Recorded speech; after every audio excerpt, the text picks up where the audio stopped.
நண்பர்கள் அனைவருக்கும் வணக்கம். இன்னைக்கு நம்ம இந்த வீடியோல தமிழகத்தில் மீண்டும் பல மாவட்டங்களில் கனமழை என்ற தகவல் வெளியாகியுள்ளது. ஸோ அதை பத்தி தான் இப்ப நம்ம பார்க்க போறோம். ஆகஸ்ட் 13 நாளை வடமேற்கு மற்றும் அதனை ஒட்டியுள்ள மத்திய மேற்கு வங்கக்கடல் பகுதிகளில் ஒரு காற்றழுத்த தாழ்வு பகுதி உருவாகக்கூடும். இதன் காரணமாக தமிழகத்தில் ஒரு சில இடங்களிலும் புதுவை மற்றும் காரைக்கால் பகுதிகளிலும் இடி மின்னலுடன் கூடிய லேசானது முதல் மிதமான மழை பெய்யக்கூடும் என்று சென்னை வானிலை ஆய்வு மையம் தகவல் தெரிவித்துள்ளது. மேலும் விழுப்புரம், கடலூர், தஞ்சாவூர், புதுக்கோட்டை, சிவகங்கை ஆகிய மாவட்டங்களில் ஓரிரு இடங்களிலும் புதுவையிலும் கனமழை பெய்ய வாய்ப்புள்ளது.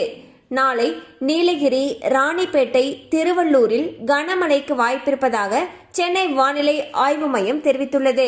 ஸோ பாத்தீங்கன்னா தமிழகத்துல மீண்டும் பல மாவட்டங்கள்ல கனமழைக்கு வாய்ப்பு இருப்பதாக வானிலை ஆய்வு மையம் அறிவிச்சிருக்காங்க. ஸோ மழை அதிகமாக பெய்யும் பட்சத்தில் அந்த பகுதிகளில் இருக்கக்கூடிய பள்ளி கல்லூரிகளுக்கு விடுமுறை விடப்படுவதற்கான வாய்ப்புகள் அதிக அளவில் இருக்கு.